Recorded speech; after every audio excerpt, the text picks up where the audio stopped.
Hi beautiful people, আজকে আমি আপনাদের জন্য এমন একটি নাইট ক্রিম নিয়ে এসেছি যেটা আপনার স্কিনটাকে হেলদি রেখে ফর্সা করবে।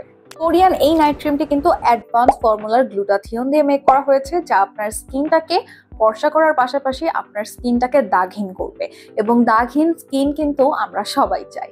ক্রিমের কন্টেনারটা খোলার পরে আপনি যখন আপনার স্কিনে অ্যাপ্লাই করতে থাকবেন তখন কিন্তু আপনি খুবই প্রিমিয়াম একটা ফিল পাবেন, বিকজ এটা খুবই বাটারি টেক্সচারের একটা নাইট ক্রিম। যখনই আপনি আপনার স্কিনে এটা দেওয়া শুরু করবেন, এটা কিন্তু আপনার স্কিনটাকে ডে বাই ডে হেলদি ভাবে ফর্সা করবে। কোনো ধরনের সাইড এফেক্ট হবে না আপনার স্কিনে। যারা চিন্তা করেন যে নাইট ক্রিম লাগালে হয়তো বা স্কিনটা পরবর্তীতে ড্যামেজ হয়ে যেতে পারে, আপনাদের কিন্তু এই ধরনের কোনো চান্সেসই নেই যদি আপনি আমাদের কাছ থেকে এই নাইট ক্রিমটি পারচেজ করে ফেলেন। সো আর দেরি না করে এক্ষুনি ইটিসি শপিং ওয়ার্ল্ডে মেসেজ করে দিন, অথবা আপনারা চাইলে কিন্তু আমাদের অফিসিয়াল ওয়েবসাইটের থ্রুতেও অর্ডারটা কনফার্ম করে ফেলতে পারেন।